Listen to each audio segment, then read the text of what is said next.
ألف باء تاء ثاء جيم حاء خاء دال ذال راء أعوذ بالله من زاي الشيطان الرجيم. سين بسم الله شين الرحمن صاد الرحيم. ضاد الحمد طاء لله عين والصلاة غين والسلام على فاء رسول الله قاف وبعد. كاف Assalamualaikum لام ميم warahmatullahi wabarakatuh. Alhamdulillah, pasalamat tayo kay Allah na binigyan naman tayo ng magandang pagkakataon upang may pagpatuloy natin ang ating pag-aaral sa wikang Arabi para sa mga nagsisimula. Arabic language for beginners. So, pagpapatuloy natin ang mga natitira pang mga lessons sa ating aklat na ito.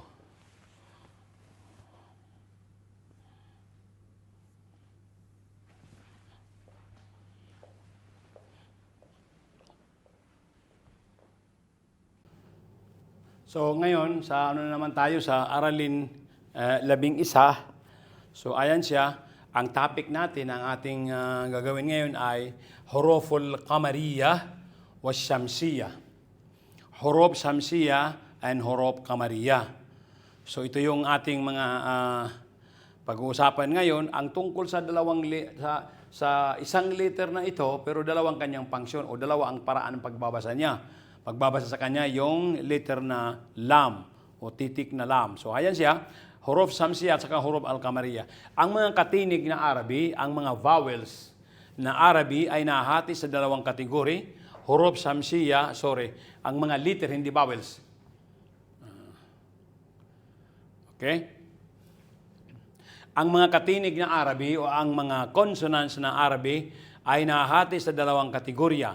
Huruf shamsiyah at saka huruf qamariyah.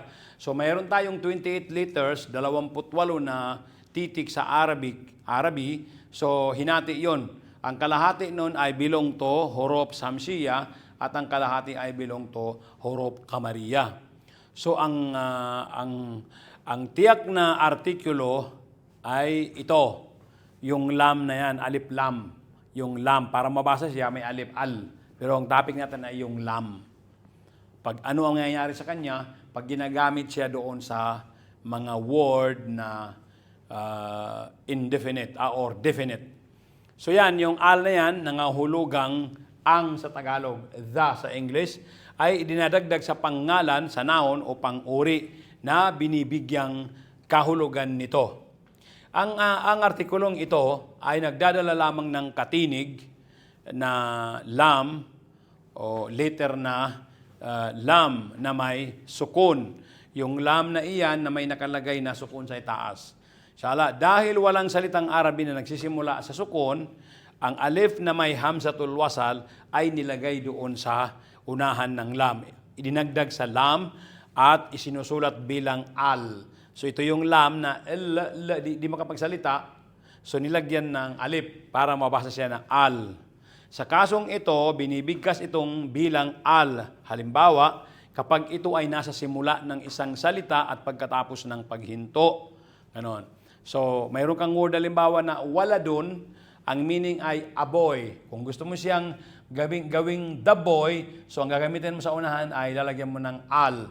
So yung wala doon, na may sound na doon, mawawala yung doon, magiging do, dahil meron nang pumasok dito na lam, alif lam, yung al. So magiging the boy o ang bata, gano'n. So ito ang nangyari sa hamzatul wasal. Ito ang nangyayari sa hamzatul wasal kung ito ay nasa tiyak na artikulo, al, sa anumang ibang salita na nagsisimula rito. Kapag nagsimula ka rito, binibigkas ang hamsa kasama ang vowel nito o ang patinig nito. So ito, another paliwanag, ang pagbigkas ng tiyak na artikulo ng al, yung alif lam, ay nakadepende sa kung ang unang titik ng pangalan o pang-uri na pinagdudugtungan nito ay isang shamsiyah o kaya qamariyah na titik.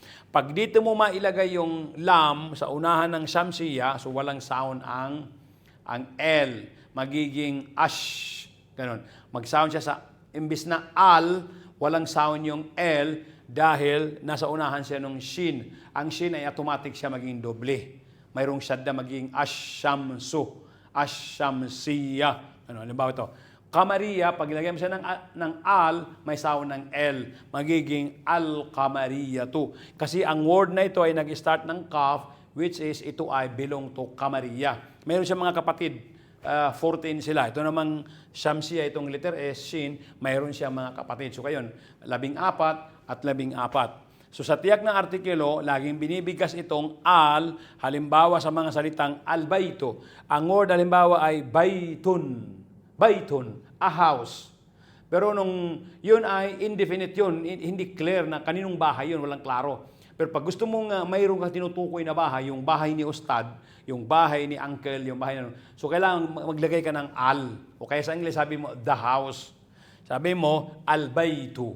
So ibig sabihin, the house, ang bahay, na yung pula ang kanyang pintura ay bahay ni Mr. So-and-so. So mayroon kang tinutukoy. Pero pag tinanggal mo ang al, wala kang tinutukoy. Nagsabi ka lang ng normal na mo, bahay.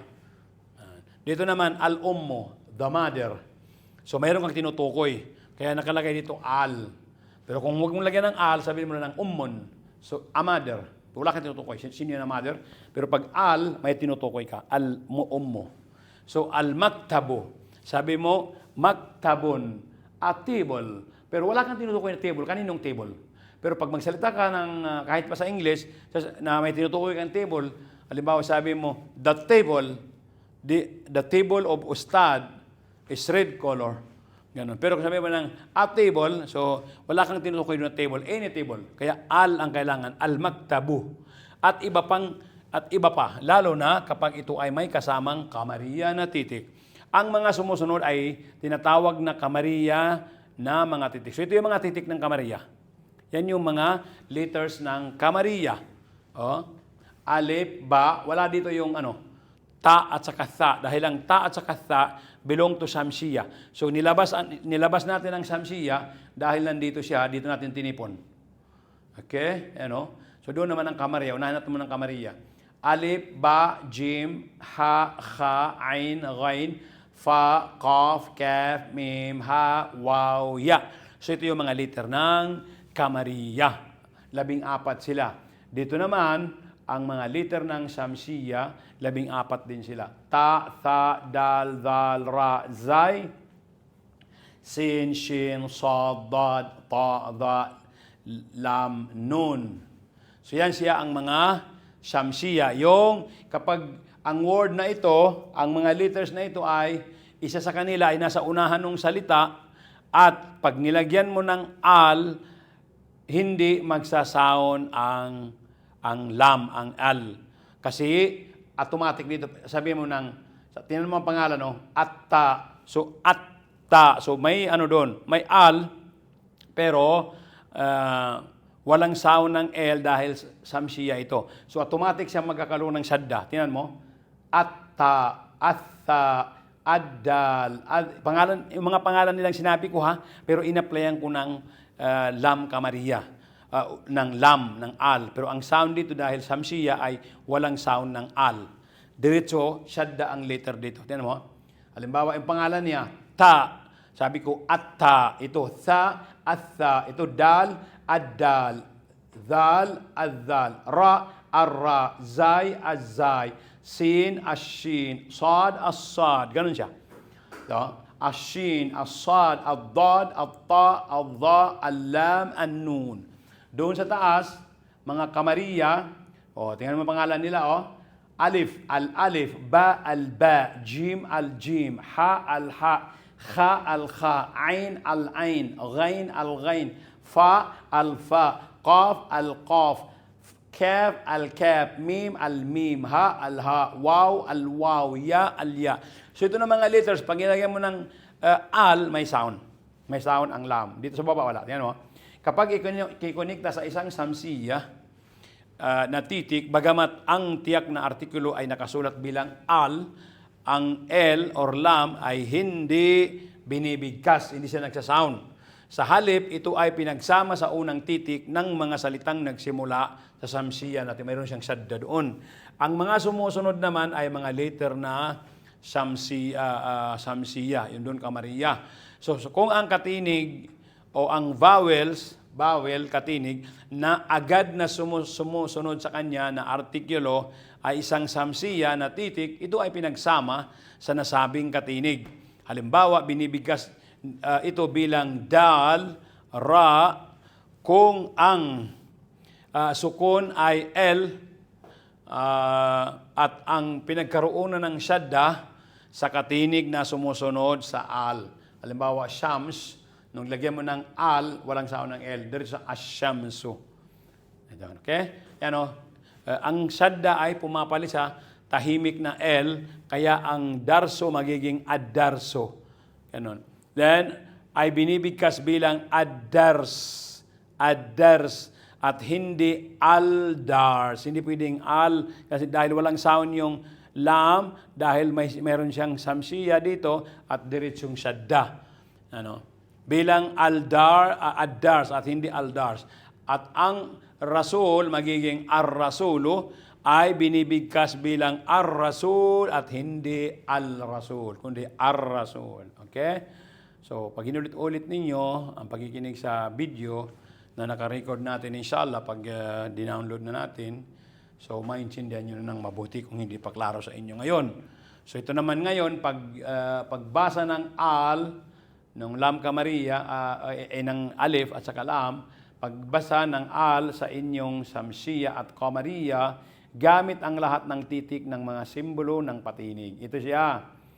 Sinubok kong gawin ng ganito. Yon. Ito yung grupo ng kamariya. Yun naman ang grupo ng samsiya. Tatlo-tatlo. Ayan. Al-a, al-i, al-u. Al-ba, al-bi, al-bu. Al-ja, al-ji, al-ju. Ginanyan ko na rin siya para at least at the same time, natutunan nyo paano yung pagkunik. Kasi kailangan ko yung kunik para maintindihan natin yung paglagay sa lam, kung paano ang itsura niya. Ito naman na samsiya, at-ta, at-ta, at-ti, at-tu. Hindi siya alta, alti, hindi. Kasi automatic, kasi letter samsiya, automatic may sadda. Tingnan nyo doon. Al-ja, al-ji, al-ju, yung letter na jim. Al-ja, al-ji, al-ju. Al-ha, al-hi, al-hu. Al-kha, al-khi, al-khu. Dito naman dal, adda, addi, addu. Dal, adda, addi, addu. Sorry, hi. Siguro habang ginagawa ko ito, yun, inaantok na panahon. Adda, addi, addu. Arra, arri, arru. Azza, azzi, azzu. Asa, asi, asu. Asya, asyi, asyu. So, yun yung samsiya. Dito naman sa kamariya, ayan, al-a, al-i, al-u, al-gha, al-ghi, al-gu, al-qa, al-ki, al-ku, al-kaf, al-ka, al-ki, al-ku, mim, al-ma, al-mi, al-mu. Dito naman, sya, asya, asyi, asyu. Then sad, asa, asi, asu. Then dad, adda, addi, addu. Then next, al-ha, tulad letter na ha, al-ha, al-hi, al-hu. Then waw, al-wa, al-wi, al-wo. And then ya, al-ya, al-ye, al-lu. Lahat yun ang mga letter na kamariya. Dito sa samsiya again, yung ta, at-ta, at-ti, at-tu. Yung dha, ad-dha, adhi, adhu. And lam, alla, alli, allu. Okay? So yan yung mga pag-apply nun sa beginning niya. Tingnan mo, ang mga lam dito ay mayroong sukon. Baka magulat kayo bakit ito wala. Lagyan natin. Yan. Alya, alye, alyo. Dito naman, yan. So hanggang sa yun yung mga simula ng pag-apply ng lam kamariya at saka lam samsiya sa 14 na letter sa samsiya at saka ang 14 na letter sa kamariya. So again, ito, huruful kamariya, huruful samsiya, ito ang mga al-kamariya, ito ang mga samsiya. Another naman na example, para makuha talaga ninyo. Ito yung alif, yung alif, yun yung ba, jim. So pag meron kang word na abon, ito ay indefinite form. Pero pag ginawa mong definite form, yung sure ka, clear, so lagyan mo ng al. No? Yung abon, then lagyan natin ng al, automatic yung bon, instead na bon, tanwin, magiging damma lang. Abon, al-abu. Babon, letter na ba, door. Babon, al-babu. Jannatu, al-jannatu. Jannatun, ito ay jannatun.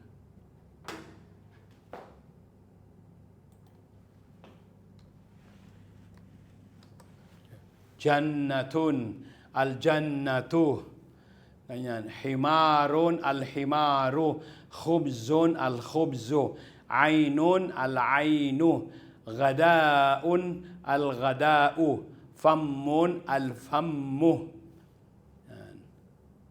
Qamarun, al-qamaru. Kalbun, al-kalbu. Puro na mayroong ang lam. Dahil kamariya. Maun, al-ma'u. Waladun, al-waladu. Hanggang sa ha at saka ya. Hawaun, al-hawa'u. Yadun, al-yadu. Dito naman sa Samsiya, ito yung mga word na ang kanyang beginning ng mga letters ay Samsiya. Tulad ng letter na ta, ito ay tajirun, businessman, tajirun at tajiro. Tha, thawbun at thawbo. Dal, dikun at diko.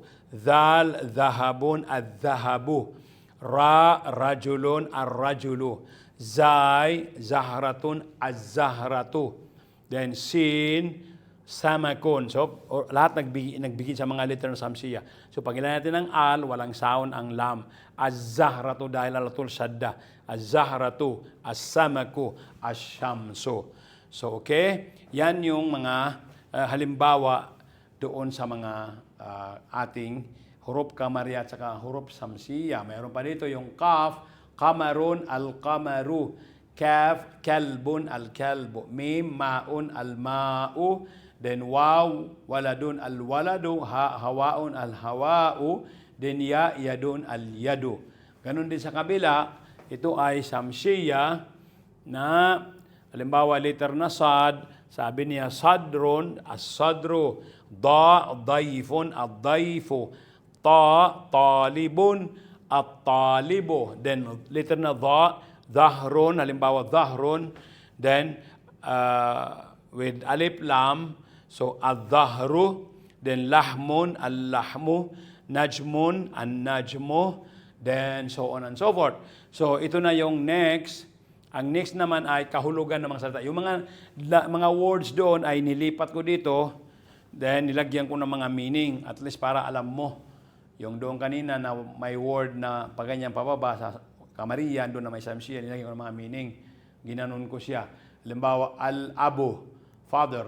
Al-babu, dur. Al-jannatu, paradise. Al-himaru, donkey. Al-khubzu, bread. Then al-ainu, eye. Al-ghadao, lunch. Al-fammu, mouth. Al-qamaru, moon. Al-kalbo, dog. So dito naman tayo sa, meron pa. Then, al-ma'u, water. Al-waladu, boy. Al-hawa'u, air. Then, al-yadu, hand. So dito naman tayo sa mga letter na, mga word na mga Samsiya. Ayan siya. At-tajiro, merchant. Walang sound ang L. Pero automatic shadda yung unang letter ng salita. At-tajiro. At-thawbo, dress. Ad-diko, roster. Ad-dhahabu, gold. Ar-rajulu, man. Then next, az-zahratu, flower. Az-zahratu, flower. Merong another sabi la, al-warda. Al-wardatu, ward ay flower. Pero ang ibig sabihin doon sa ward, yun ay rose. Flower nga, pero yun ay name of a flower, rose. Pero pag sinabi mo lang ng flower, ito ay zahra. Ano? Az-zahratu, it means flower. Anong klase na zahra? Anong klase na flower? Sabi mo, warda. Ibig sabihin rose. Okay? As-samaku, fish. As-shamsu, sun. As-sadru, chase. Ad-daifu, guest or visitor. At-talibu, student. Ad-dhahru, back. Al-lahmu, meat. An-najmu, star. So nakuha na natin yung mga meaning ng mga word na tinatrabaho natin pagbasa doon kanina sa taas. Ngayon naman ay dito tayo sa tadrib, qiraat, kalimat, al-qamariyya wa Samsiya. Pagsasanay ng pagbabasa ng mga halimbawa ng qamariyya at saka Samsiya. So mayroong mga nakalagay dito ng mga sentences na magkasama yung dalawang salita at makikita mo sa pagitan nila yung lam at saka alif at saka lam. Tulad niya, no? Matapos yung unang word, aratul al, sabi mo, dhahara al-qamaru. So may sound ng al. Kahit padiretsuhin mo man, hindi mo babasahin yung alif dahil hamzatul wasal, yung pinaisa yung word, Dahil dito sa alif na ito, nababasa natin siya na parang one word lang. Dahil sabi mo, dhaharal qamaru, dhaharal qamaru. Ang nagkunig sa kanya ay itong hamzatul wasal. Ang tawag nito ay hamzatul wasal, hindi alif. Ang itsura niya alif, pero ang function niya dito ay hamzatul wasal. Siya yung hamza na nagkunik ng dalawang word. Pwede kang huminto, sabi mo, dhahara al-qamaru, kathura al-khayru, na'iqa al-ghurabu. Pero padiretsuhin mo, ganito lang. Dhahara al-qamaru, kathura al-khayru, na'iqa al-ghurabu, tagrubu syamsu. Dito sa kabila, hadara al-waladu, nabaha al-kalbu, kathura al-khayru, qutifa al-ainabu, usira al-kasabu. Puro may al. Dito naman, ganun pa rin, na'iqal ghurabu, arnabul abiyadu, Dalawa dito, nag-start kasi ito ng al-arnabul abiyadu. So meron siyang al, dahil ito ay alif. Okay, dito naman ay alif din. Al-arnabu al-abiyadu. Al-aqlu as-salim. Ito, samsiya na ito. Kasi nag-start ang letter S. Kaya wala nang sound ang lam at automatic mayroon ng shadda ang sin. Al-aqlu as-salimu. Dito, tagrubu asyamsu. Tagrubu syamsu. Putulin mo, tagrubu asyamsu. Diretsuhin mo, tagrubu syamsu. Tadharul qamaru or tadharu al-qamaru. Basta importante, nagsasound yung L dahil siya ay kamariya. Then, sharibtul labana. O ito, ang lam walang sound, pero ang lam dito ay mayroong shadda. Yan ay kamariya, ashamshiya. Sharibtul labana. O kaya, sharibtu al-labana. Dito, saha ad-diko. Namaptiflo. Sharibtul labana. Puro siya mga samsiya. Yan. Yung lam niya ay free. Wala nakapatong na sukon. Dito, kassa sya'ro. Kassa asya'ro. Kaya, kassa sya'ro. Tara sakro. Akaltu tufahato. Akaltu at tufahato. Kaya, akaltu tufahato. Yung pinadiretso. Yan. At-tiflo ar-radi'u. At-tiflo ar-radi'u. At-tiflo ar-radi'u. At-tajirul aminu. At-tajiru al-aminu. Diretso, at-tajirul aminu. Ar-rabbu, al-ghafur. Ito, kombinasyon ng dalawang Dito, samsiya, dito kamariya. Ar-rabbul ghafur. Ar-rabbu kasi ra.